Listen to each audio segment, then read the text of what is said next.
I'm JP Tuesday. And I'm Kiki Cannon. As lifelong Disney fans, the work of countless talented Disney creatives have shaped our lives. Now, as the Disney catalog expands, we're taking a journey through film and television to discover if that spark that shaped us as children lives on in adulthood. Does your favorite Disney media still cast that same spell? Join us as we find out. We are Rewatching the Magic. Hi, Kiki. Hi, Tuesday. Last week, we talked about the original Planet of the Apes. As this episode is being released, Kingdom of the Planet of the Apes just got released. And so we're going to be talking about the beginning of that era of movies, Rise of the Planet of the Apes. Yeah, they did a movie in the 60s, and it had a successful run through the 70s. And then they rebooted it in 2011, and they did absolutely nothing with it between those two periods. What an absolute shame. Yeah, absolutely nothing happened in 2001 pertaining to this franchise. Nope, not at all. So, let's talk about kind of how this film came about. The writer of Rise of Planet of the Apes here, Rick Jaffa, and his wife and screenwriting partner, Amanda Silver, they're the ones who wrote this. But Rick had an idea about a evil, highly intelligent chimpanzee who communicated only in sign language. And it wasn't ever intended to be a Planet of the Apes movie. But as he was writing it and he was talking it over with his wife, he was like, this kind of feels a little bit like a Planet of the Apes prequel. And so they started talking about it, and they were like, well, is this like a prequel? Is this a reboot? Is this a reimagining? And they eventually were like, yeah, we're kind of rebooting this. And it had been long enough since absolutely nothing happened with this franchise that they were like, okay, well, let's pitch it and see if anybody wants to do something with this franchise. And so they tweaked it a little bit, and they took some inspiration mostly from Conquest of Planet of the Apes. Mm-hmm. If you've seen the original film series, you will recognize lots of shout outs to Conquest, as well as just Easter eggs to the original film series in general. A little bit of escape in here as well. Yeah, there's Easter eggs for the first film. There's Easter eggs for Escape. There's they just kind of wove in a bunch of, hey, did you watch the original film series? Here's an Easter egg for you. That's the obvious one. It's a madhouse! A madhouse! Get your paw off me, you damn dirty ape! And we'll laugh, and we'll have some fun, because, hey, reference. Yeah. And, of course, Bright Eyes and Caesar and, there's, yes, of course. But as far as plot, they were going more for Conquest rather than the original film. How did this world get started? What started, what led to the, quote, rise of the apes. And that's kind of what Conquest did, but with Conquest, you have, like I said, in Escape, it features time travel, where the apes from the future come to the past, fast-track ape evolution that gives us what happens in Conquest. This is that universe without all of that. Yeah. And the thing is that when we talk about dystopian fiction is never about the future. Dystopian fiction is always about the present. So, when the original film was made in the 60s, it was in the middle of the Cold War, and everybody is worried about the terror of the nuclear bomb. So, of course, the twist ending of the original film, as we discussed last week, is humans destroyed themselves in a nuclear war. And this somehow, question mark, leads to apes becoming the dominant species on the planet. And that does go into Beneath, which was made during Vietnam. And in that movie, there are apes protesting the treatment of humans. And also you have, a Giant cult of humans worshiping a bomb. Yeah. Shout out to the Fallout series that decides to take this and make it very literal as well. That Fallout show is really good if you haven't seen it, dear listener. Yeah, go watch the Fallout TV series. But they don't get into that in the Fallout TV series. I'm talking about Fallout 3 and the good old town of Megaton. But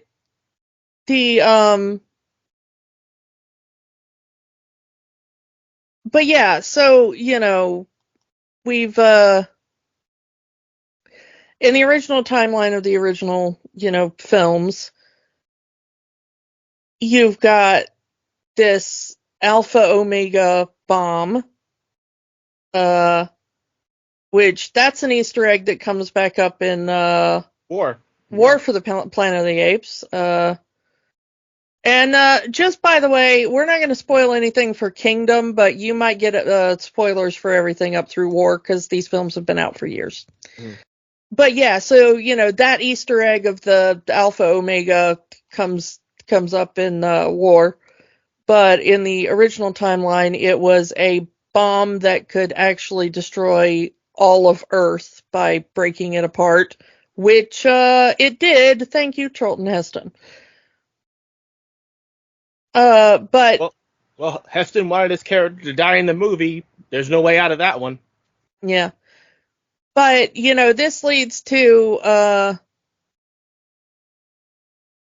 Escape from Planet of the Apes, and we go back in time, and we get, Cornelius and Zira going back and basically telling humans, like, hey, you're gonna destroy yourselves, and apes are going to take over the planet.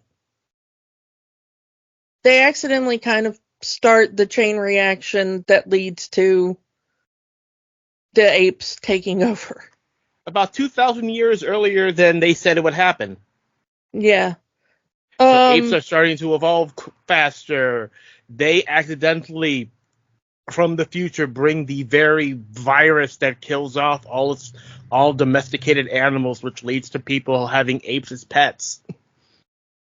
And turning them into slave labor, which is the catalyst for the apes deciding to rebel against the humans, and yeah.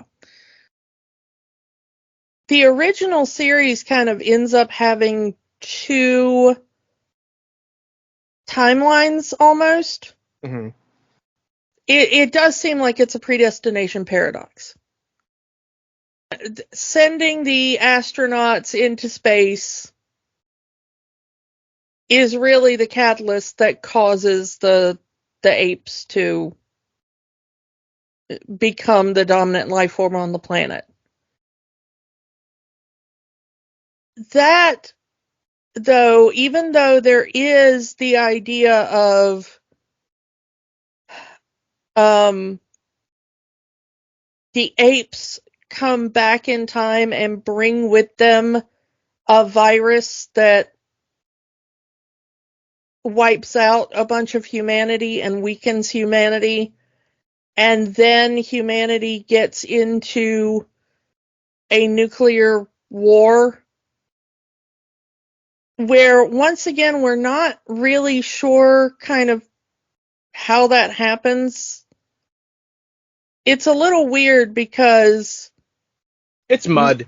yeah, most of Conquest is kind of how,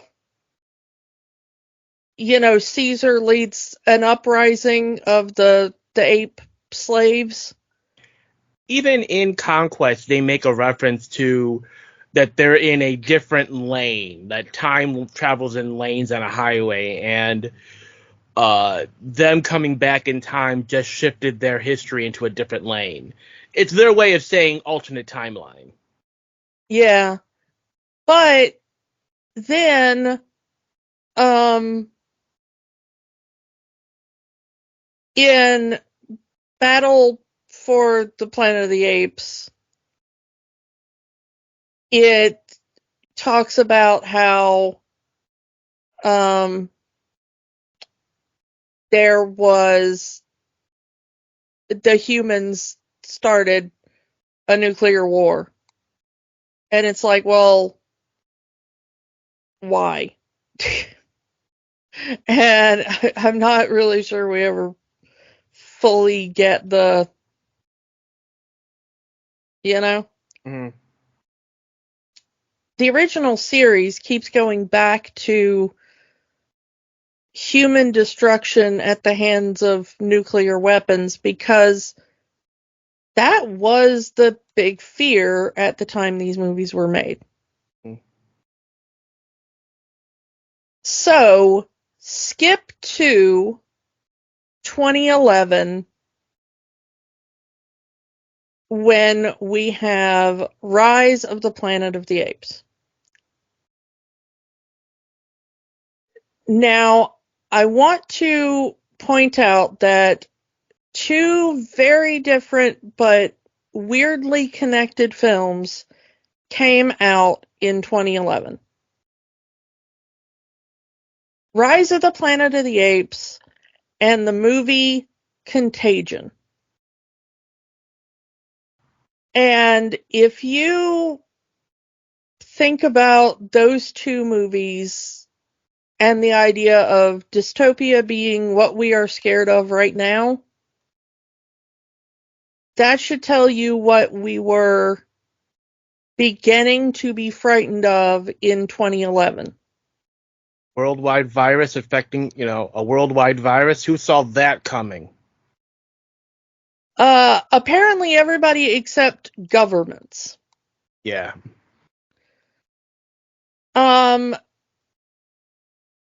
This movie hits different watching it today. Yeah. We actually had this conversation before we went on mic. Like, granted, there was no way they would have known how it would have been, but depending on how you look at this timeline, yeah, it would happen around the same time that COVID hit the real world. Yeah, the timeline actually, I mean, we sat down and we figured it out, we looked it up. The first scenes in this movie where Caesar is born and his mother dies, take place, according to everything we found, in 2008. And then the end of the movie, where what later is called the simian flu in the later movies, begins to spread, takes place in 2016. I mean, they beat it by like 4 years. Yeah, because I had thought that the beginning of this movie was in 2011, which, okay, I mean, there's nothing in the movie that tells you what year these movies take place in. So if you fast forward those 8 years, it would be 2019, a worldwide virus in 2019. Yeah. I mean, they kind of nailed it, you know, and then You think there were simian flu deniers in this reality? oh yeah. It's a hoax, and yeah, all of that. I mean, I think the creepiest thing is and here's the thing is, I went and I watched Rise Through War, because I had forgotten how much I like this series of movies. And when I watched the first movie, I was like, oh man, I really just want to keep watching them, so I did. But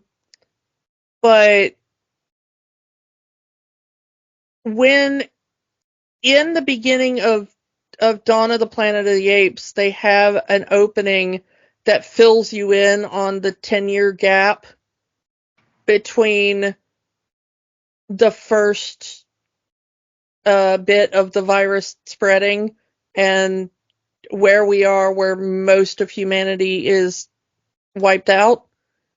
And I love that ending of this movie too. That post-credit Oh, scene. we will get to that. We will get to that. Yeah.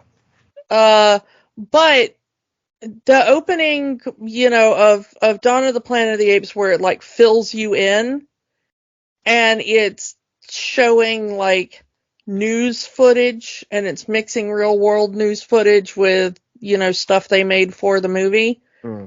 And it says Obama's still president for some reason. well, yeah, and the interesting thing about Obama being president is depending on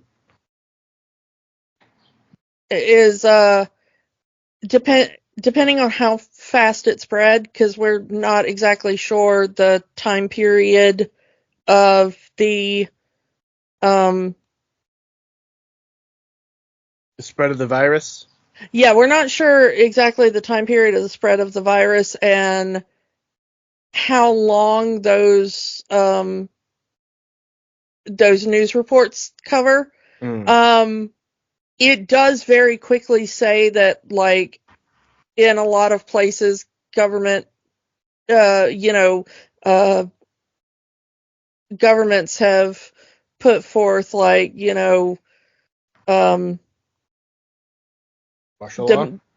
martial law, and they have put forth, they have suspended normal government functions and everything.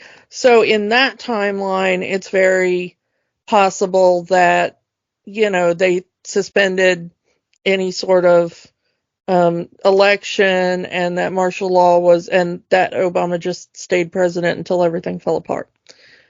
But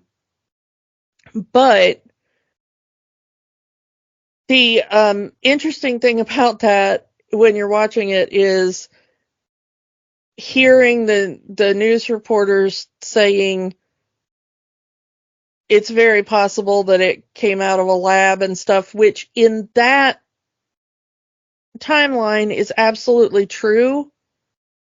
And then watching it post-COVID, it's so sour because it feels like a conspiracy theory when you hear that. But in that context, it's absolutely true. Mm-hmm. You know, but when they're writing this movie, they, because I mean, Dawn of the, I mean, all of the previous movies up before Kingdom came out pre-COVID, so when they're talking about the simian flu and how it affected humanity and how it mutates and all that kind of stuff. I mean, that's before COVID was a thing, and that's before any of us right now had lived through a global pandemic. It's, and also the stress of it being man-made, and we've heard the conspiracy theories about COVID. Yeah, and I mean, so they couldn't have known. I mean, they could have speculated, but they wouldn't have had the actual, lived experience.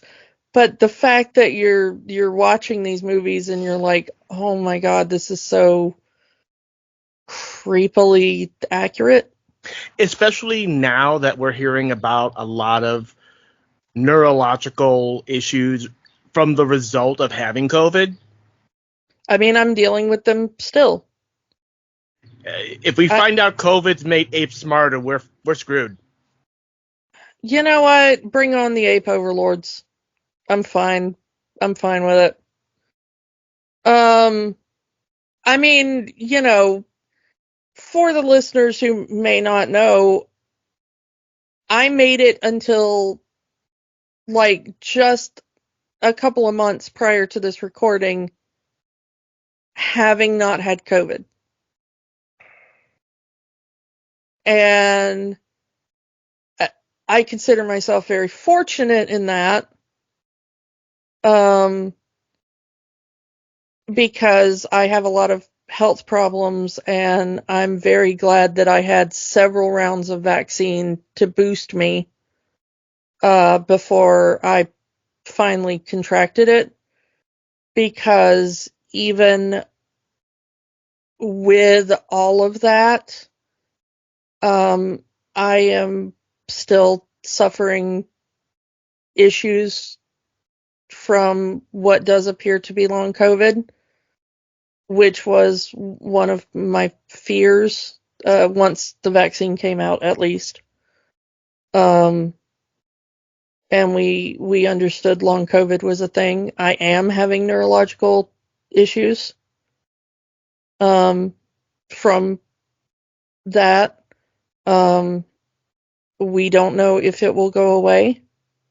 The doctors say it might, but also it might not. So, this is actually like a real life thing I'm dealing with. And this movie hits a little different now than it did when I was first watching it. And the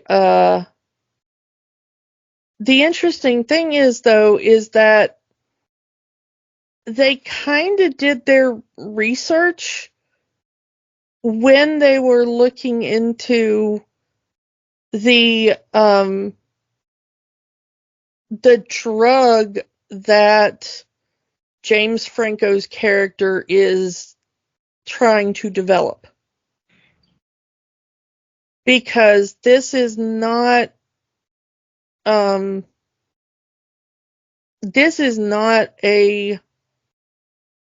out there idea.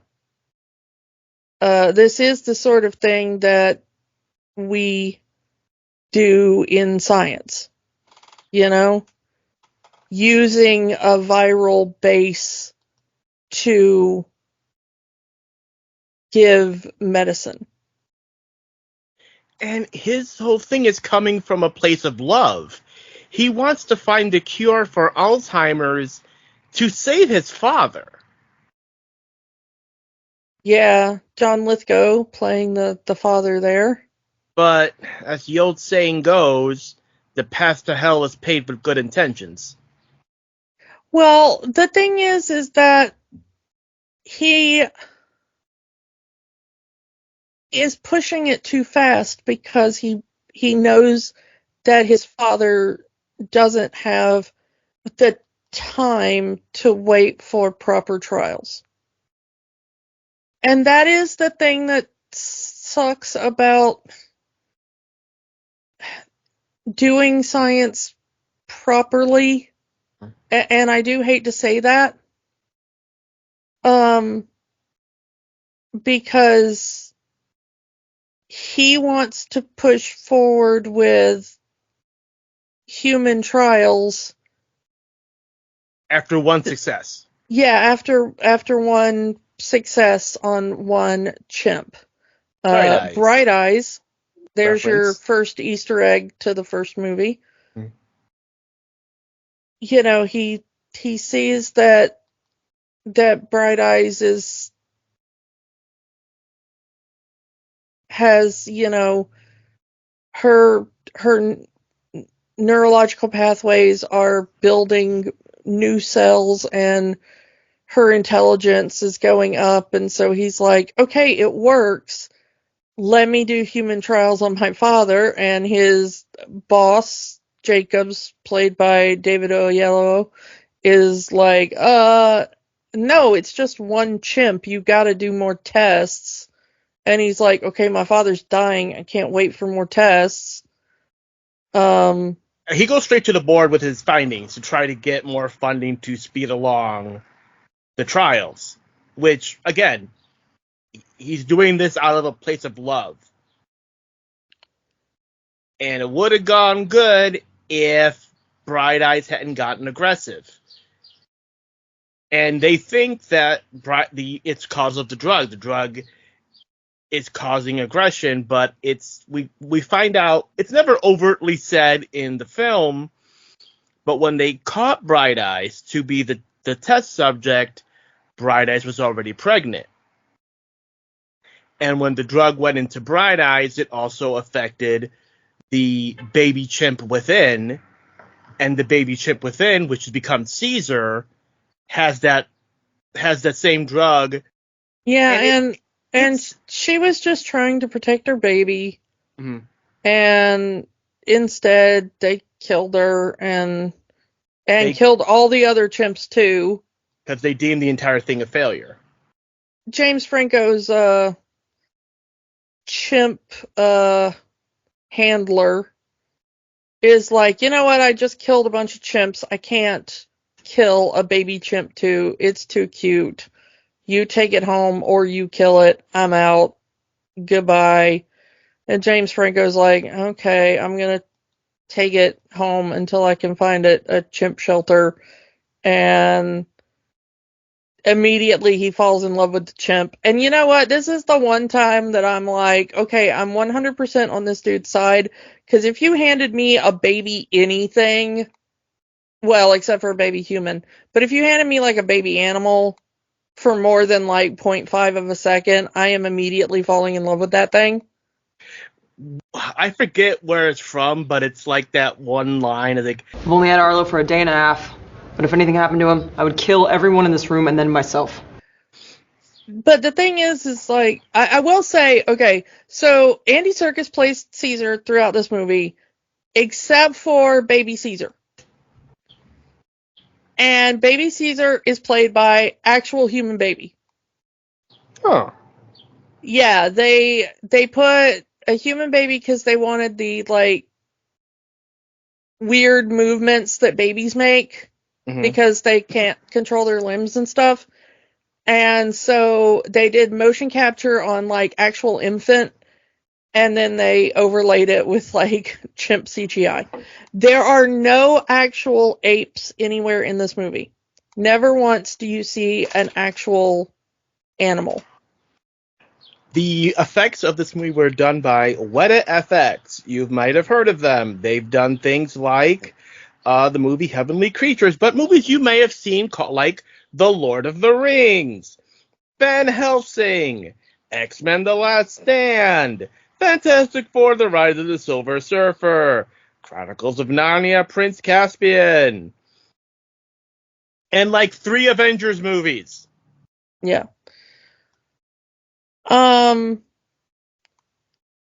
So, yeah, the only reason Andy Serkis didn't do that is because he is a grown-ass man, and that is a tiny little baby, and it just doesn't work.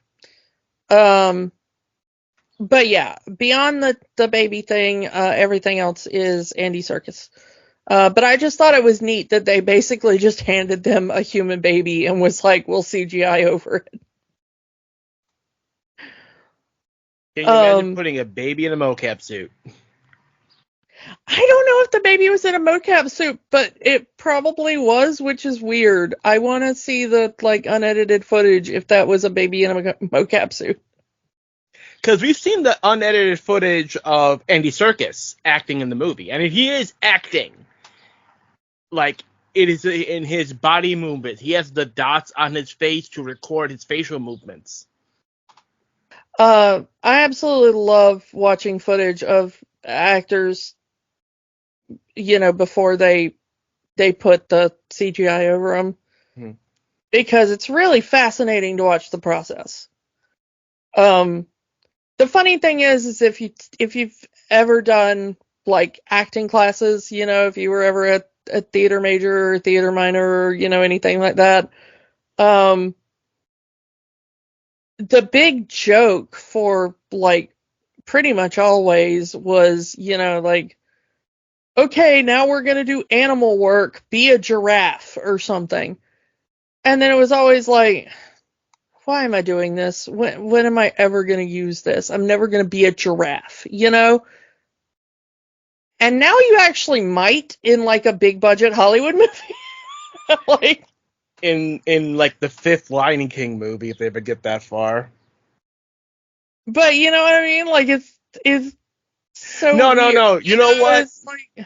You know what? They'll eventually get to the live-action Madagascar remake, and you could be a giraffe.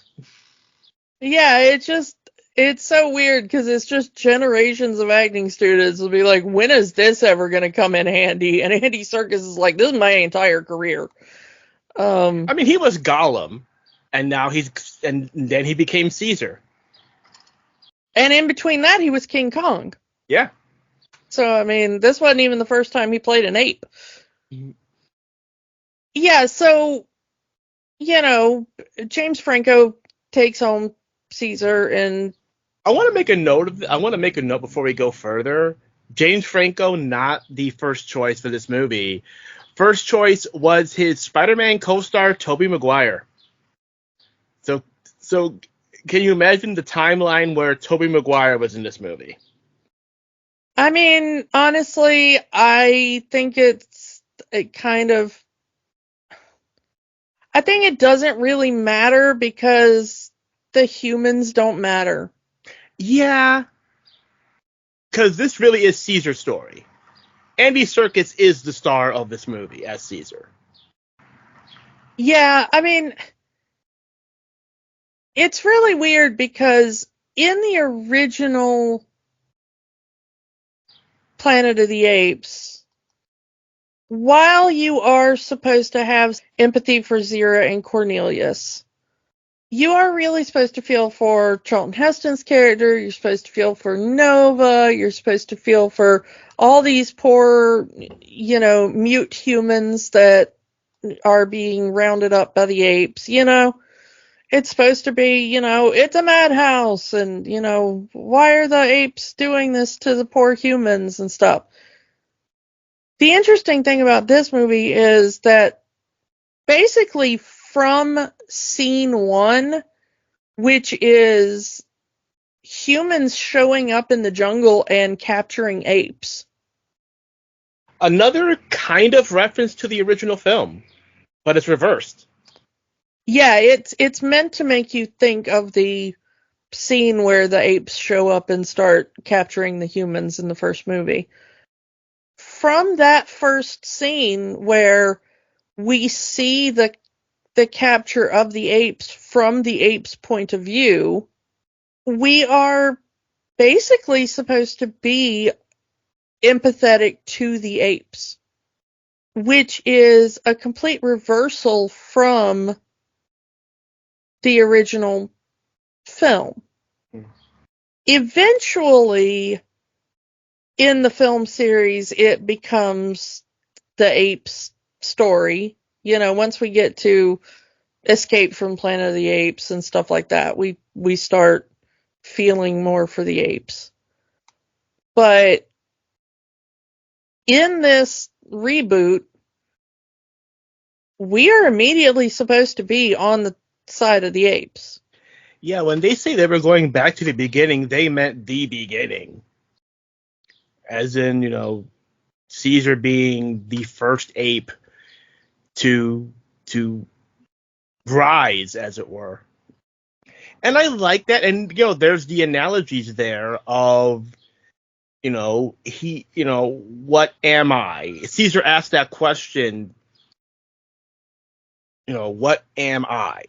Am I a pet? Or am I part of this family? Yeah, who is my father? Interestingly, we do see Caesar's father, although it's not explicitly stated. In the beginning, when Bright Eyes is captured and put in the back of the truck, there is an ape that tries to go for the truck to save Bright Eyes and is shot dead, and Bright Eyes starts to cry as she's being driven away. That is Caesar's father. Bright Eyes' mate. Yeah. So that is Caesar's actual, you know, biological father there. And supposedly they named him Alpha in the storyline because he was supposedly the alpha of the chimpanzee tribe. So Caesar comes from royalty. Mm-hmm. As we watch Caesar grow up as this kind of science experiment / pet / adopted son, you do feel for him because he's stuck in that attic for most of the time. All he has is that window, and it's amazing how that window becomes Caesar's symbol in the other movies. Yeah, they carve it into the rock in Dawn of the Planet of the Apes, and then in War, it gets used as the symbol of a rallying point. It's so sad because you see him growing up and he's looking at the human children outside playing, and you can tell he wants to go out and play with them. They're not, you know, he's not allowed. And they wouldn't understand. And, you know, it's weird that, for lack of a better term, Caesar is raised human. He has a human adopted father. He has a human adopted grandfather. He is treated like a human. He wears clothes. You know, he speaks with sign language. He has rational thought. He is, for all intents and purposes, acting like human, just without the speech yet. But when they take him out, it's on a leash. You know, keep your pet away from my kids. Keep your pet away from my dog. Yeah. Because, I mean, once they finally start taking him out to the redwood forest and all, he has to. And in a way, you do understand where James Franco is coming from, because he understands that other humans would take Caesar away. Or hurt Caesar. It is very clear that that James Franco character really does care for Caesar. But does he care for Caesar as a son? That is really the question of that beginning part of the movie. He says he is Caesar's father. But is that really their relationship? In really isn't. Because, for lack of a better term, and I hate being cruel about this, but it is the way it is in the movie. To James Franco's character, Caesar is a means to an end.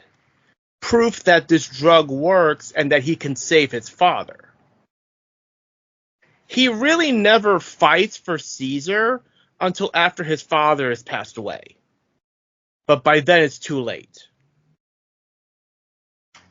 Caesar already knows the abandonment. He doesn't want to go back and be a pet to this human.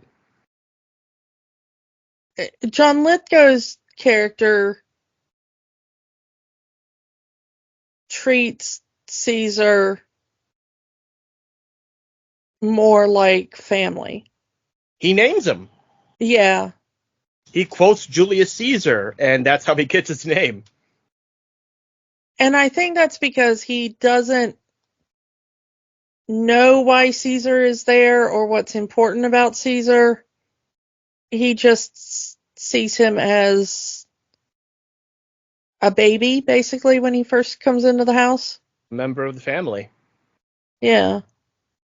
It's really sad to watch the difference in the way that the two humans treat Caesar.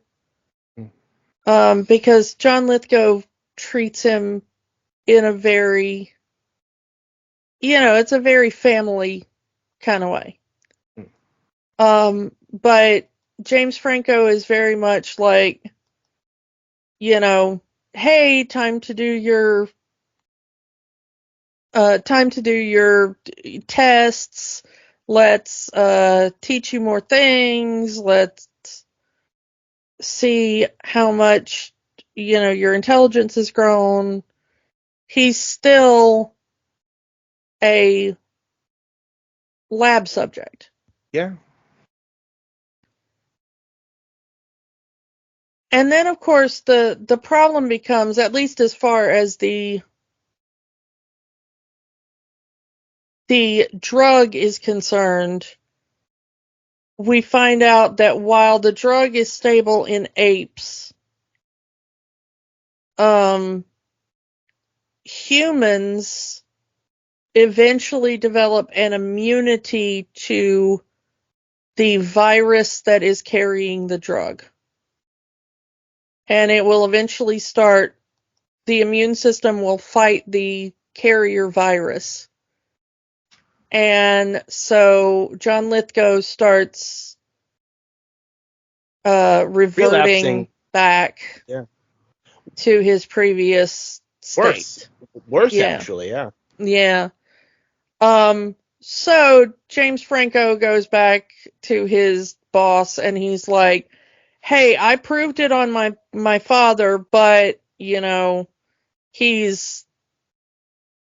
started developing an immunity. We need a different virus and a different method of, delivering it and all that. Get me more chimps and I can make a better drug.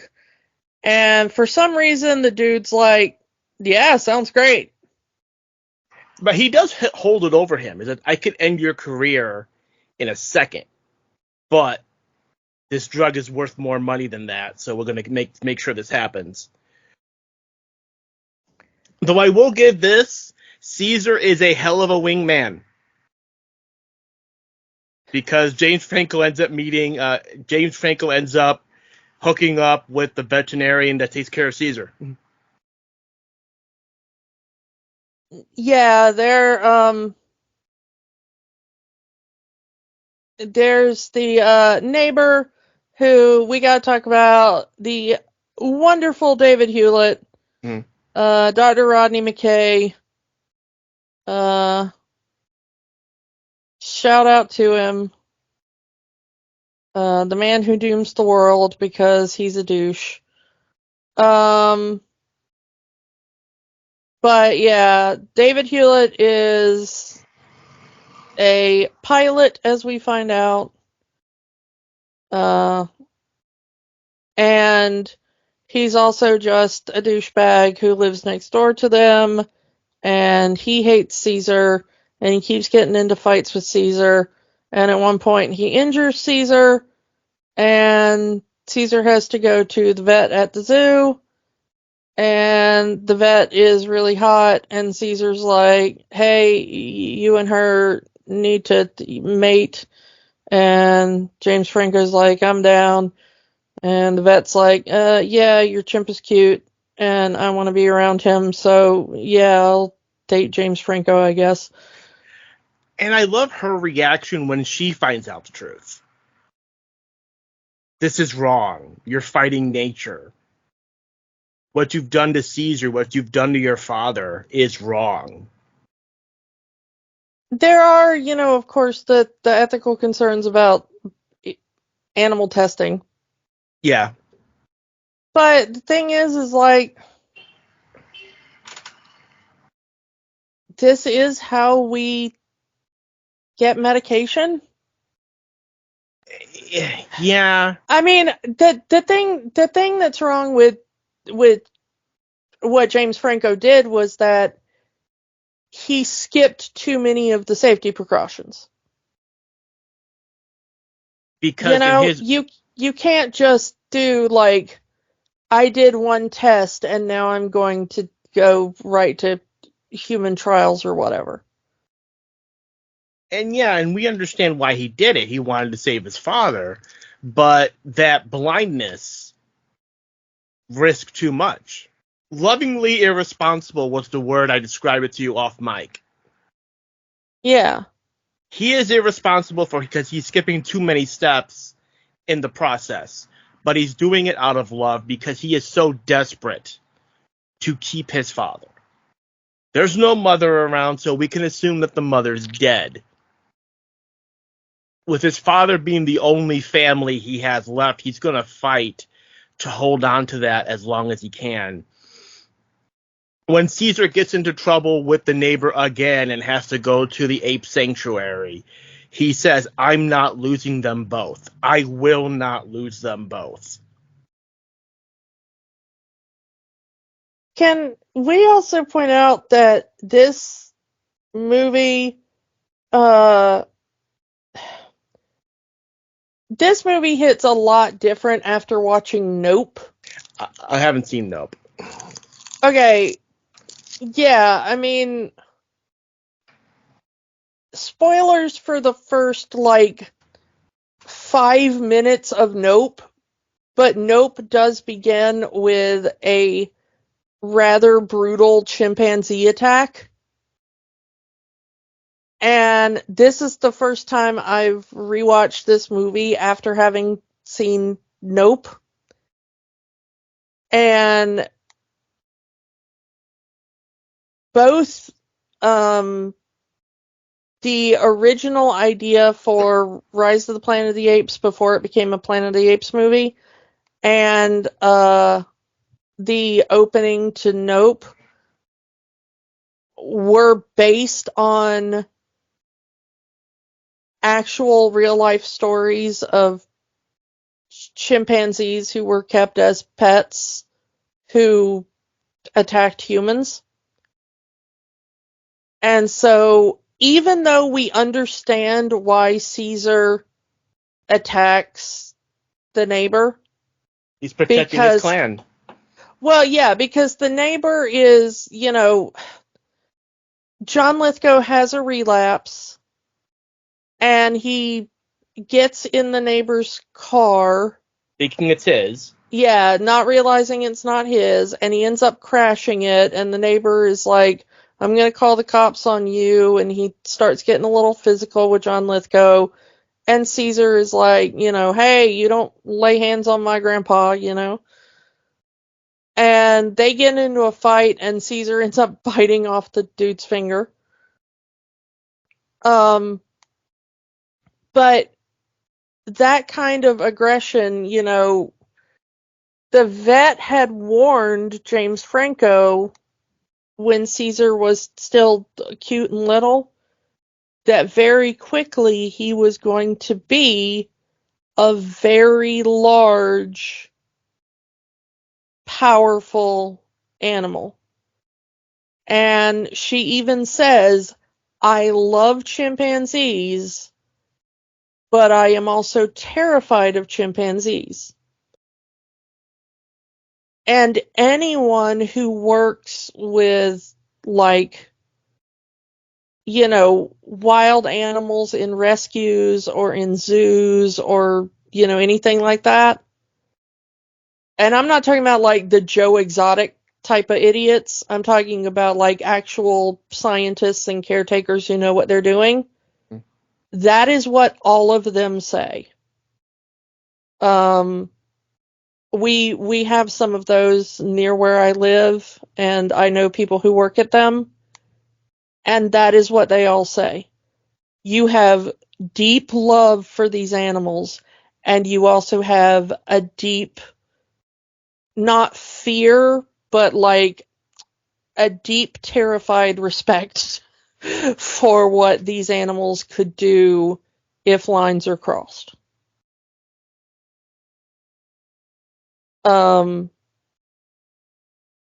So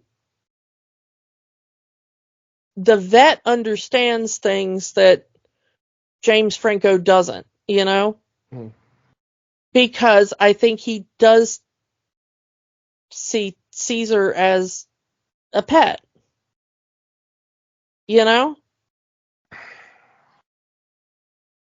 But I want to go back to where they need to change the formula for, make it a little bit more aggressive.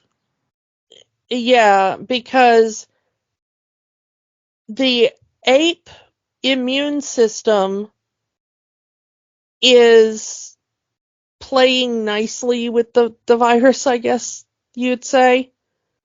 And so it is not fighting off the virus. It is letting it do its job.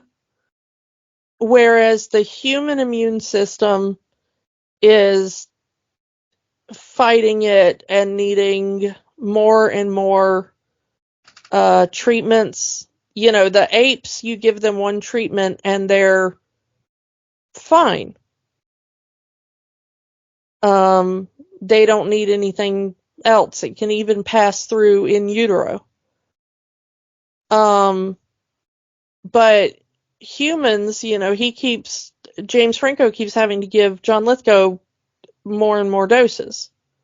It's kind of like the flu shot. Every year it has to be a different strain because humans' immune systems adapt to the previous strain. Yeah. So they go from this 112 virus to the 113 virus, which needs to be given in a aerosolized form instead of via a shot. And they give it to a bonobo named Koba. Ooh, Koba. Yeah, Oh, Koba. I remember Koba from the other movies. Well, other movie. Yeah. Well, actually, he shows up in all three, but he's a hallucination in the third one. But Koba, they say, has been in a lot of laboratories and has had a lot of stuff done to him. The scars on that poor ape. Yeah, one of his eyes is messed up. He's got all kinds of scars on him. He looks like he's been through it. And he rightfully does not have much love for humans. Even before. Well, yeah, I mean, even before he gets his super intelligence. But they give him this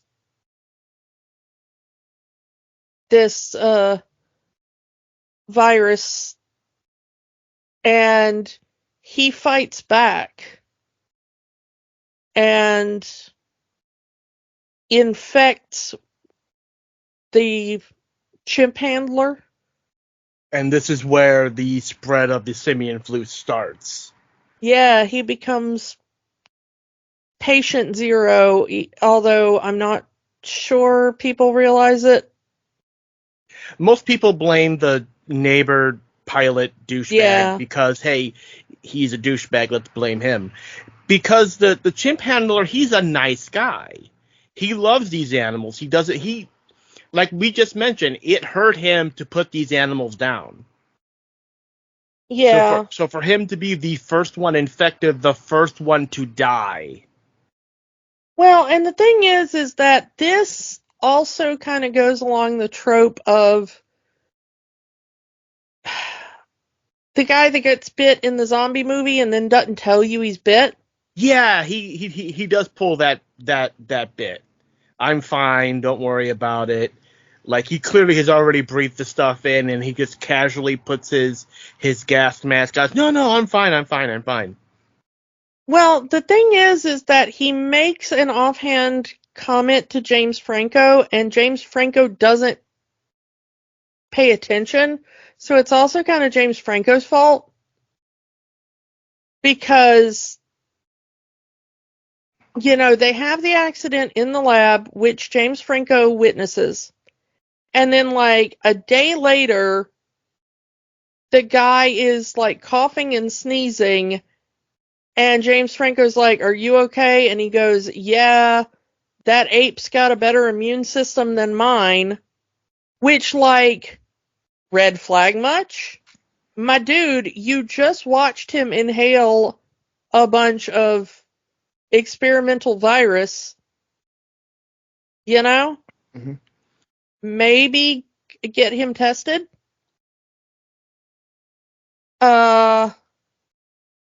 Also, the dude, once he starts coughing up blood, he doesn't, like, call anybody and leave a voicemail. He goes to dude's house and tries to find him. And when he doesn't find him, he just goes home and dies. Well, he sneezes on douchebag neighbor. Well, yeah, I mean, he sneezes blood all over douchebag neighbor. But of course, here's the thing. And maybe it's because we are now living in a post-COVID world, but I swear I remember thinking this when I was watching this in the theater. If anybody shows up looking sick and then sneezes blood all over me, I am immediately going to an ER. Now, I may not be thinking like somebody's got world-ending simian flu, but my first thought would be tuberculosis. Which, up until COVID, was the most contagious viral infection we ever knew of and killed tons of people, and still does. I mean, it's not like we've eradicated it. Still a big problem, Mm-hmm. And tuberculosis absolutely is a coughing and sneezing blood disease.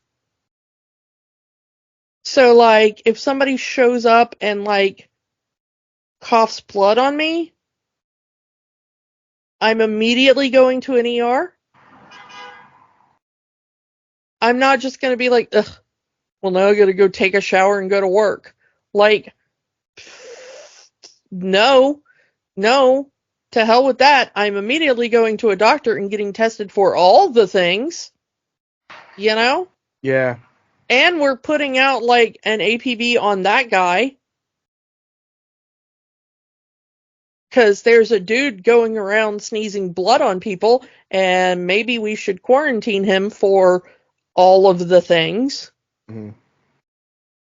And I would have said that pre-COVID. Post-COVID, I'm immediately calling, like, my friend who works at the CDC and going like, hey, how do I call all of the quarantine people on a dude? Like, Because no. Like, so yeah, I mean, like, douchebag. If anybody ever sneezes blood on you, immediately go to an ER. That's today's, like, really important PSA from your friends at Rewatching Magic.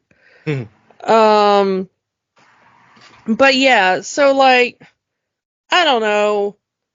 If you're working with experimental virus therapy, maybe be really, really careful about it. And if you get the sniffles, maybe get tested for all of the things and quarantine yourself. When they take Caesar away for biting off douchebag's finger, Caesar starts to realize, like, he can play the game of the apes, you know? He can use his advanced intelligence to basically take over, which is, great. I mean, we him. kind of talked about that with Charlton Heston's character in the first movie.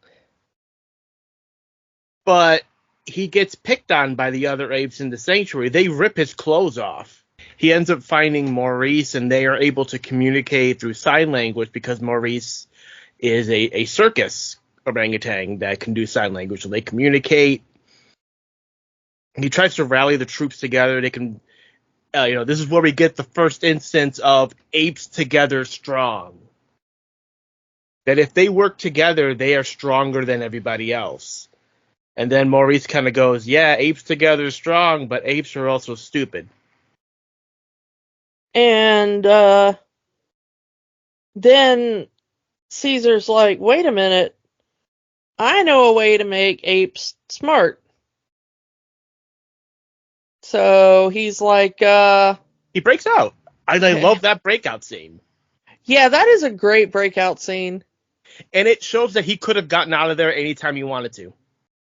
Well, yeah, but at first he was trusting, he was trusting James Franco to come back and be like,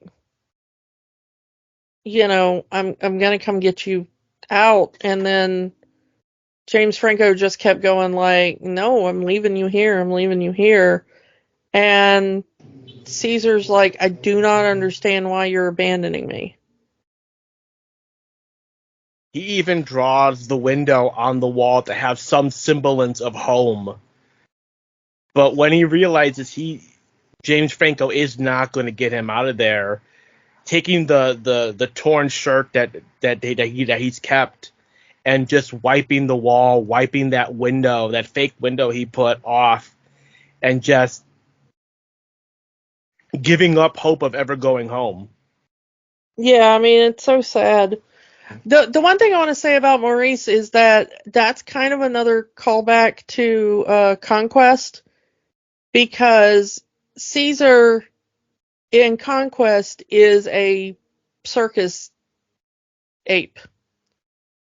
He gets sold to, everybody thinks he's dead. Yeah, they do the baby swap at the end of the movie. Yeah, the baby swap. And Caesar, who was originally named Milo by his parents, gets renamed Caesar for the circus. By Recato Montalban. Yeah, and so Maurice is kind of a callback to the fact that Caesar grew up in the circus in the original timeline. But yeah, Caesar and Maurice are the only ones who can communicate at first. And Maurice is the one that warns Caesar, like, be careful what you show, because humans do not like smart apes. And we also find out that this ape sanctuary has been what's been supplying James Franco's lab with test subjects. Yeah. So this But- is a little bit of so this sanctuary is a bit shady. It's a lot shady. Well, I mean, it is run by Brian Cox, and that's never a good sign. And yeah, we've got his douchebag son, Draco Malfoy, Tom Felton. Yeah, Tom Felton is in this, and Tom Felton's character is really interesting because not only is he kind of the primary antagonist for most of the movie, but his character is a shout out to the 3 original astronauts in the first movie. Because his name is Dodge Landon, and the 2 astronauts that end up getting killed in the first movie are Dodge and Landon. So, there you go. And he also has blonde hair and blue eyes, like Charlton Heston did in that first movie. Yeah, and he also gets to say Charlton Heston's 2 most famous lines. It's a madhouse, a madhouse. Get your paw off me, you damn dirty ape. Yeah. So, he is a, crushed together of those 3 astronauts. Also, while we're talking about it, Charlton Heston does get a cameo in this movie because the other dude that is the other, I don't want to say caretaker, but whatever the hell you call him, the other guy that's at this little chimp prison. Mm-hmm. When Caesar finally decides to take on Tom Felton, that guy is in the little TV room, and he is watching The Agony and the Ecstasy, which is a Charlton Heston movie. Like Bruce Banner watching the corpse of Eddie's father in the Hulk. Yeah, it's that kind of thing. So they found a way to get Charlton Heston to appear in this movie. So once Caesar refuses to go home, John Lithgow refuses to take the new 113 version of the drug and chooses to just die instead. Which, good for him, because you do not want to see the world this becomes. Mm-hmm. But yeah, he bribes the owner of the place, saying, "Hey, give me my chimp back." And Brian Cox is, shady, and so he's like, "Yeah, you want to give me money? I don't give a crap what happens to the chimp." And Caesar's like, "No, I'm not going home with you. That's not home. Not anymore. You lied to me. You're not my real dad." And so he's like, "Screw it. I'm staying here with my ape kind." He realizes that, once Maurice says that, yeah, apes together may be strong, but apes are stupid compared to humans. And Caesar's like, "Okay, I'll make the apes smart. I know how to do that." And so he goes back to James Franco's house and breaks in, and he's like, "Oh, you made a new version of the drug, and now it's aerosolized. That'll make this a lot easier. Thanks, dude." Thanks, Dad. Yeah, and he goes back and gasses all the other apes with the smart-making drug while they're in their sleep, and they wake up the next morning, and he checks them all for the little green flakes in their eyes that shows that they're smart now.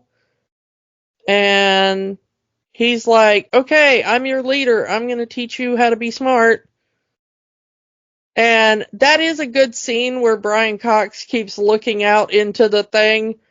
And they're like, hey, we're all getting together and learning how to communicate and sign and stuff. And Brian Cox is like, what's going on with these apes? And then he like turns back and they're like, nothing, we're just dumb apes. And then like he turns back around and they're like all lined up and like chanting in unison. And he's like, the fuck is going on with these apes? And they're like, Hell of a board meeting.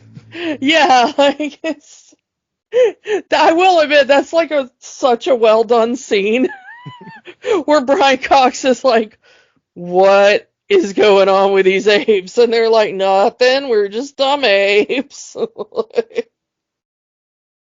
Then we get the like really, really good breakout scene where you get like Caesar versus Tom Felton, where you get the get your paw off me, you damn dirty ape. And we get another reference here, because this is a reference to Escape.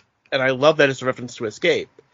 Because in Escape, they say that the first ape to rise up and speak, the first word said by an ape was the word that he was told countless times by humans, the word no. Being in the theater and you're laughing, oh, ha, ha, ha, Draco Malfoy said the Charlton Heston line, ha, ha, ha, ha, ha. And then you hear Andy Serkis just stand up upright, no! That is a silencing moment in that theater. Oh yeah, that was such a great moment. And of course, Andy Serkis is so good at delivering lines like that. And you're just like, okay, my heart just stopped beating. You know? Crap just got real. Yeah. And of course, like, the two humans are just like, did that monkey just talk to us? Like, you know, like and I like that Caesar showed mercy on the one caretaker that was nice to the apes. Yeah, throughout the movie he's a bit of a coward. He can't really stand up to his little rival because it's the boss's son. And Tom Felton knows he's the boss's son and takes advantage of that by bullying his coworker. yeah, stupid Nepo baby. Yeah. So he's basically playing Draco Malfoy, which is why I'm calling him that. Yeah. But he doesn't harm them. He doesn't do anything. He stops the apes from killing him and just puts him in the cage, so he's safe. You're not going to get hurt. But that death scene is so cathartic. Well, and the thing is that it's not really that Caesar ends up killing him. It's an accident. It's that Tom Felton's character is really stupid. Like, my dude, you are standing in a puddle of water. Your opponent has a giant water hose. Yeah. And you are like, let me take out my electric cattle prod in this situation. What did you think was going to happen? But it is kind of cathartic because he kind of gets his just desserts. Well, I mean, yeah. And once again, like I said, you're never really on the side of the humans. Like, you're okay with the vet, and like, you don't really want to see anything. Well, I mean, depending on your feelings on James Franco, I guess. Yeah. But as far as just a character, you know, when you consider it as just a character on paper, that character that Franco is playing, you're not really rooting for anything like truly horrible to happen to him. You just kind of don't care either way. Yeah. The vet woman, you're like, she's nice, she can live, Maybe you can go out into the woods and live with the apes or something, you know? John Lithgow is nice, and you're kind of glad he dies peacefully before all the crap hits the fan, you know? But like every other human in this is kind of garbage, you know? Mm. Like, can you name another human other than the vet woman that's like not at least partially crap? Like I said, the other employee at the reserve, but he's still working for a shady company. Well, no, but I mean, like, he's a complete coward and he doesn't stand up for. Like, at the very least, he could make an anonymous phone call that they're abusing animals. Like, that's the very least he could do. But instead, he either stands by and watches it happen at best, or at worst, participates in the abuse of animals. Mhm. So, I mean, like, either way, I mean, do I want to see him get his head smashed in with a rock or something? No. Do I really care what happens to him? No. You know, like the only one who tries to make like a positive anything is the vet woman. Like, she actually is like, you know, Caesar needs to have outside time in the redwood forest. You need to be treating him better. The way you've treated him is not great. You know? Mhm. I mean, she can't actually out what he is and stuff because that would make things worse for Caesar. So her hands are tied on that, but she does everything she can to make Caesar's life better for him. I would say the vet lady and John Lithgow's character are the only like two quote good humans in this movie. Everyone else is kind of in it for themselves. Even James Franco's character, like I said, treating Caesar more like a pet and really only having him around to test the effects of the drug. Yeah. So, you know, when you see uh when you see the point where it's like, okay, you know, we've killed Tom Felton's character, and all of the apes are like, okay, screw it, we're getting out of here. Um, That scene of the apes on the Golden Gate Bridge. well, yeah, but first they got to go to Genesis because that's Caesar knows there are more of them locked up. Um, and probably more that have been tested on and are now smart. And also the zoo. Well, the thing is that yeah, they end up going through the zoo and freeing the apes that are in the zoo. Um, and this brought up an interesting point that we were talking off mic about. So there is a point in War where they meet the That ape. yeah, they meet the character of Bad Ape, and Bad Ape comes from a different zoo. And Bad Ape can speak, and Bad Ape is smart. And Caesar is like, wait, you're not part of our group. How are you smart? How can you talk? And Bad Ape basically says, like, well, the virus came through, and all of the humans died, and the apes got smart. And this is like 12 years after the virus started.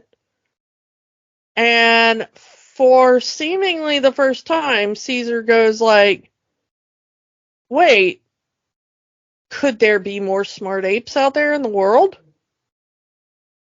And I thought this was very odd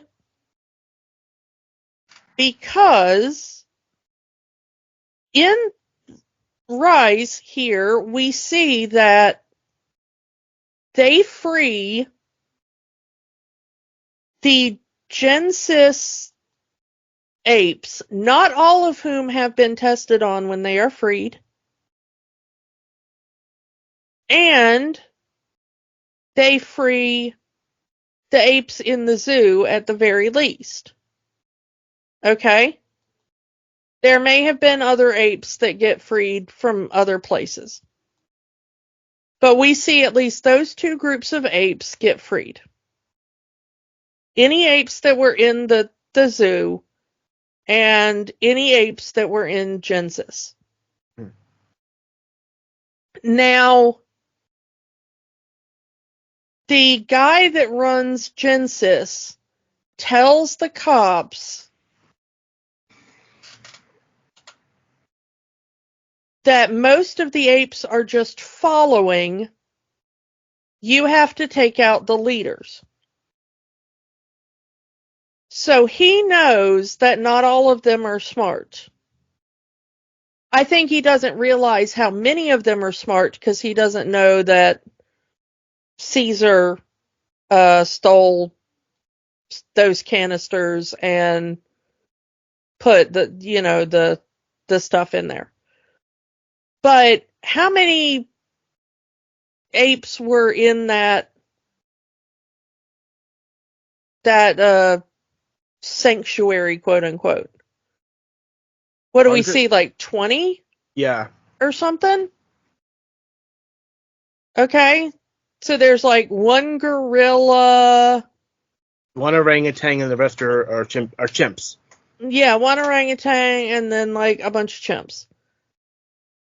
So, and then we don't know how many they had tested on in Genesis, but I doubt it had been that many. So maybe like 10 tops, right? Mm-hmm. So we're talking about like 30 of however many of those apes in that bridge battle are probably already intelligent apes, and the rest are following because you follow the leader. But 10 years later, or 12 years later or whatever, we see the big colony and whatever, and it's just now occurring to Caesar that there might be other smart apes, except they had all these apes that weren't smart, but the colony did not split up into smart apes and dumb apes. You know what I'm saying? Mm-hmm. So it never occurred to them that the virus that was spreading among humans that was killing them, that they were calling the simian flu, was, the thing making the apes smarter, and that the ones that they brought from the zoo that were never exposed to the canisters were somehow becoming smarter just from being around the smart apes. Yeah, they never consider that, and it's really weird. And if this is happening to all apes around the world, there are also apes who have no idea that any of this is going on. There are clans and tribes of apes who have never heard of Caesar. who have no idea who Caesar is or that he is the genesis of their intelligence. Yeah, but also they don't know why they're suddenly smart, you know? It's just there are apes that are like in zoos somewhere and suddenly their caretakers just died and now they're smart. Which is what happened to Bad Ape. Yeah. You know, Bad Ape, he doesn't know why it happened. He just knows that, you know, the humans died and the apes became smart. I love once the apes start rallying together and they're like, oh, we need to call the cops out and all of the animal control people and stuff. And they have the one thing where the animal control guy puts a net around the one chimp, and then all of a sudden, like, a spear hits his car, and he looks up, and there's all these apes standing up there Just with throwing these spears at him, weapons. yeah. And they throw another spear in the car, and he's just like, yeah, screw this. Like, and now, like, recently in the real world, wasn't there the news story of an orangutan using medicine on himself to heal his wounds? So I think we're kind of getting there. Well, yeah, I mean, it's the thing is that they've started seeing more tool use in apes in the wild. So this is about to become a documentary. So it's really interesting. I mean, they're not evolving as fast as that. But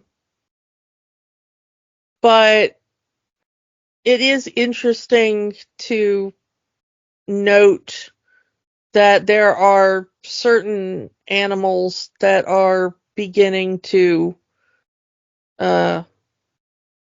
slowly evolve tool use in really interesting ways. But the I really like the thing where, like, the guy that runs Genesis gets the phone call of, like, we found that dude dead from, like, something, you know, like, he's dead in his apartment, and, like, what do we do? And he walks in, he walks into the lobby, and he sees all the furniture turned over, and he's like, huh? And he looks up, and there's just all these apes standing there on the balconies. It's Yes. such a good shot. Shout out to the gorilla that sacrifices himself to take down that chopper. Oh, yeah. Oh, Like, he poor sees, Buck. Yeah. yeah, he sees the chimps getting shot at. He pushes them out of the way. He jumps. He's getting shot at. You can see the great CG on the bullet and the blood coming out of him just to take down this helicopter.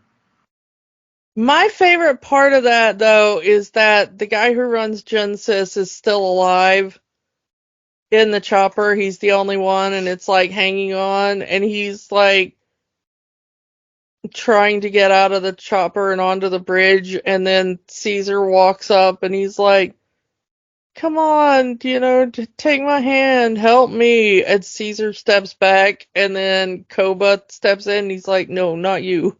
Not you. Because he knows how much they tortured Koba. And Koba just, like, shoves the helicopter off the bridge. And it's the payoff, because earlier in the movie, Koba just writes Jacob's name, that's the name of the guy here, on that chalkboard. Yeah, this is the bullet with your name on it. Yeah. One of the cool things about this is that they built a Golden Gate Bridge set. And at the time they built it, it was the kind of largest set that had been built for a movie. So it was pretty cool. Yeah, obviously they're not going to shut down the real life Golden Gate Bridge to shoot this scene. Yeah. But I also love the use of the fog to make this scene so much more impactful. Because, man, does this hold up. Did you find that? Like, even knowing how this movie goes, this is such a tense fight scene. Yeah, and like you said, that scene where Caesar backs away into the fog and Koba walks right out of that fog. Yeah. And then, of course, there's all the really cool things like, the cops are hiding behind, like, overturned cars and stuff, waiting, and they can hear the chimps, like, hooting in the fog, and they're waiting to see anything come out, and then all of a sudden a police horse just comes out of the fog, and they're like, oh, okay, it's just a police horse. And then Caesar pops up because he had been, like, grabbed onto the side of the horse where they couldn't see him.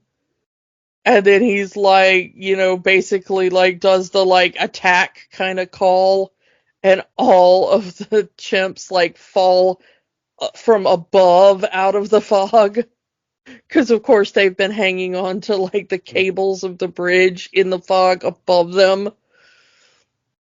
And that's what I love, is that when they do the fight scenes in these movies, at least in the first three, because I still haven't seen Kingdom, but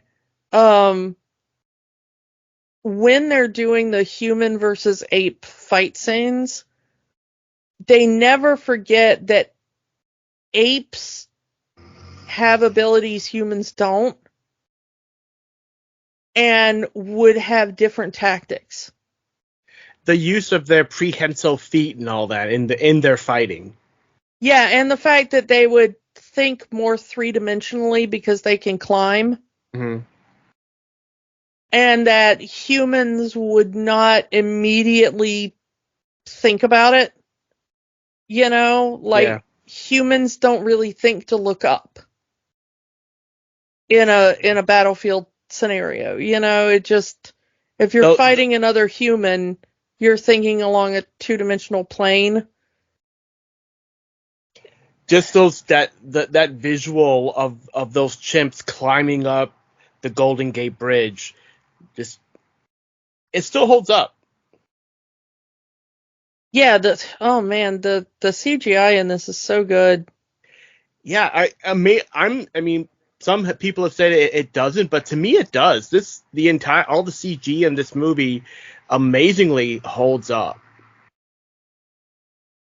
This bridge battle is such a great climax to this, where the humans are like, hey, we've got to stop these apes, and the apes are like, look, we just want to go to the forest, We just want to be free. Yeah. Because except for the violence needed to free the other apes, they don't really care about the humans. And it really is Caesar preventing them from killing the humans. Well, with the exception of Jacobs, because he had kind of had it coming. Yeah. I mean, even when he kills Tom Felton, there's at least remorse in that facial performance. Again, beautifully captured facial performance of Andy Serkis. Yeah. Caesar, unlike Koba, and the one time Caesar's like, you know what, I'm just going to let Koba do whatever he wants to do because I'm really angry that you just killed my girlfriend. Mhm.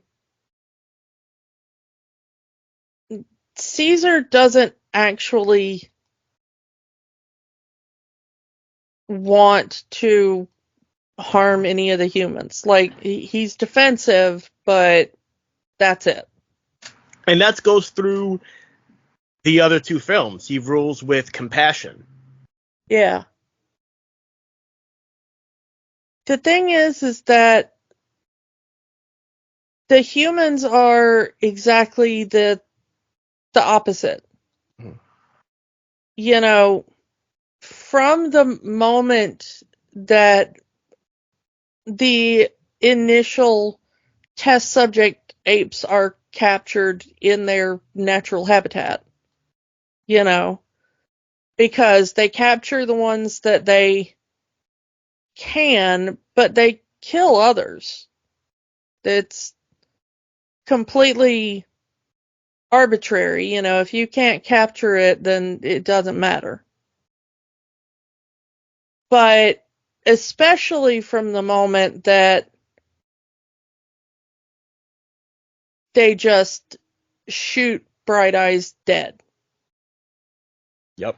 You know, there's no attempt to Recapture or subdue. recapture or reason or figure out what's going on. It's just immediate kill. And then because of, instead of trying to figure out what happened to her, they immediately kill all the other chimps. Even though they presumably had not been exposed to the drug. They're blaming the drug for what happened to Bright Eyes, but Bright Eyes was the only one that had been exposed to the drug. So why are the other chimps a threat?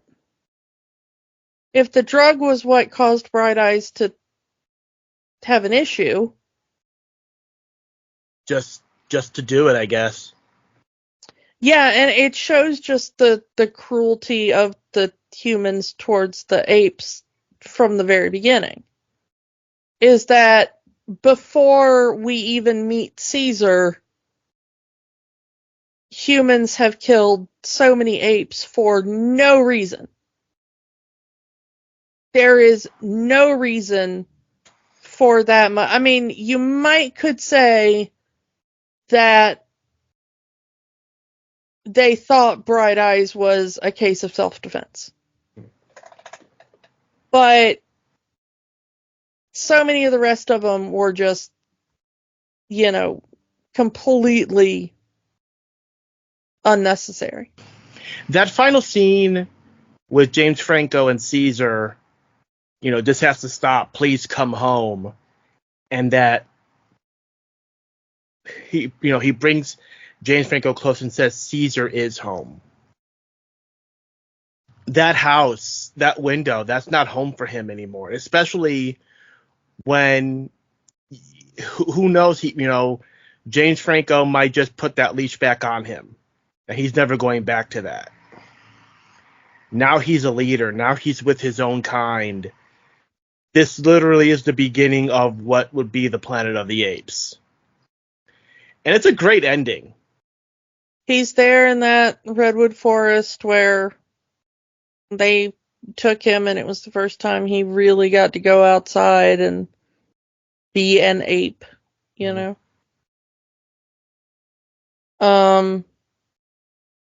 And there he is, the leader of all these apes now. On its own, it's a great film. But as the beginning of this incarnation of the franchise, perfect. Yeah.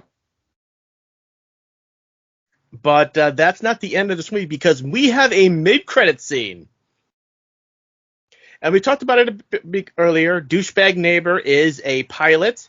He's been sneezed on by the chimp handler. His nose is bleeding.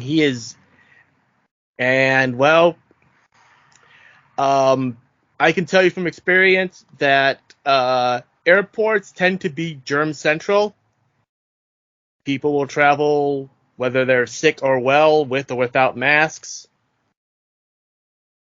And now you have the guy that's flying the plane is carrying what would become the simian flu and is spreading that to every stop, um Every hub, yeah. every co-pilot, every flight attendant, every passenger, every person who works at the gift shops, everyone who works at the counters, and it just spreads. And I love that scene during the credits where you see that yellow line representing the plane going from country to country, and it spreads and it spreads and it spreads. And it's just a beautiful visual representation of how quickly the simian flu spread all over the world. The thing is that I remember being in the theater and watching this on the opening weekend or whatever, and seeing that bit of the film and thinking, this is the most terrifying thing I've ever seen. Like, worse than any horror movie I had ever seen, worse than any, just that image of that, like, one line, and then it branching off, and then those branching off, and those branching off, and that, Mm-hmm. and watching it go all the way around the world. And it's only like 20, 30 seconds. And it is all around the world. And I mean, it's sped up or whatever, but, probably in the speed up, it's like 72 hours or something, Yeah. And just seeing that, and I thought, and that's like 2011, and I'm like, this is the most terrifying thing I've ever seen. And then we lived it. And then we lived it, and I was like, this is the most terrifying thing I've ever seen. But in between that and us living it, a little thing came out called Plague Inc. Are you familiar with Plague Inc.? No. Okay, so this was a thing that I got into, and then 2020 happened, and it was a thing that I didn't really feel like being into anymore. It came out, it was actually inspired by Contagion, which came out this same year, and also this movie. It is a mobile game, and also you can play it on PC.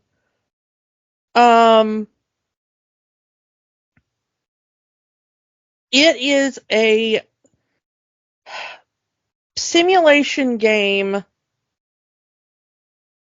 where it shows you how plagues spread.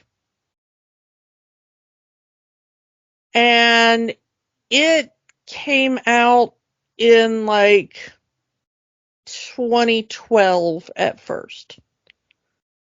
So it came out just after this movie. And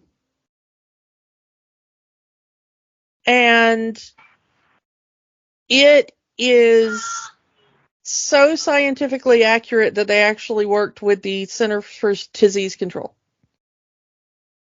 But basically, you play the point of the virus. And your job is to infect the world before the humans can create a cure. And the interesting thing is, because this movie was one of the inspirations, one of the DLCs for this game is the simian flu. Is that an official tie-in, or they just... It is an official tie-in. It has all of the official marketing. It came out just before Dawn of the Planet of the Apes. So it came out in like 2014. And the point of the simian flu is, instead of just killing all the humans, hey sexy lady, would you like to kill all humans? You have to use all of your special abilities and stuff as a virus to not only kill humans, but make apes smarter, give them special abilities like the ability to form colonies, the ability to learn how to cross oceans so that they can spread the virus to other continents, learn how humans hunt, learn how to ride horses, learn how to create education so that they can teach other apes how to do things. So it's really fascinating that they ended up doing in a tie-in to this, and you have to, instead of the humans trying to find a cure, the humans are trying to hunt down apes and kill them. So you have to be smart about, you're basically playing not only the virus, but also Caesar, kind of. So you have to be really smart about where you move your colonies of apes in order to spread the simian flu among the humans. And if the military and all find out where your apes are hiding, they'll wipe you out and stuff. I mean, it's a really fascinating DLC for the game. But the game itself was pretty fascinating. And interestingly, when COVID happened, a bunch of people downloaded the game to try to find out how pathogens spread. Because it's actually a very accurate model of how pandemics work. So it is really interesting that there is the tie-in for this film. They never got to the point, because it was a tie-in for the second movie, they never updated it to where you can make humans dumber. Like in the third? No. Like in the third movie? Yeah. I kind of wish they would. But it's been a while since they've updated it. The last update actually had to do with COVID, and because so many people were like, we're really depressed during COVID, they put out a free update where you could play the game from the point of view of trying to find a cure for a pandemic instead. So it was a way to give people some hope during the pandemic. And we haven't mentioned it because it's such a background notion, but there is a reference to another reference to the original movie. We see the Icarus launch, and there is a newspaper that says astronauts lost in space. So it is giving hints and little Easter eggs that, those astronauts, their events have already happened, and we'll see them in 2,000 years when they land on the planet again. Yeah, the thing is, though, is that, like, meh. It's a nice Easter egg. I don't think it was necessary. It's a nice Easter egg. Do you really care about that? Not really, no. I mean, if we ever see Taylor and the crew in a future movie. Yeah, I mean, because honestly, it would be asking us to care about the humans again, and I don't. We're now 4 movies in, with counting Kingdom, of following the apes. And that they're the main characters of this franchise now. Going back to following humans, I don't know if that would be the right move or not. Yeah, I agree. I think that what started out the original film series and made people want to see more was the shock of the ending. Mm-hmm. At first it was like, where is this crazy planet where apes are in charge? And then it was like, oh no, it's actually Earth. What a crazy messed up happenstance. I want to know how this happened. And then it was like, well, second movie, and then it was like, well, everything went kablooey. But then people were like, well, but I still want to know how apes ended up evolving from humans or whatever. And they were like, well, okay, time travel. And then it was like, well, now I just kind of care more about the apes. And even the TV series was kind of like that, because it was more like, let's follow the apes and there's like a human or whatever. Mm-hmm. It's kind of like that bit from Futurama. It's like, who's that? He's a human. What does he do? He does human stuff, But I think that this gets it right in that, like, humans are boring and I don't want to watch movies about them. So, Kiki, does Rise of the Planet of the Apes have the magic? I mean, duh, yeah. I mean, we've been talking about it for all this time. Yeah. I would say yeah, and again, I'll reiterate my words. If this was a standalone one-off, this is the origin of the Planet of the Apes, it's perfect, it's fine, it's wonderful.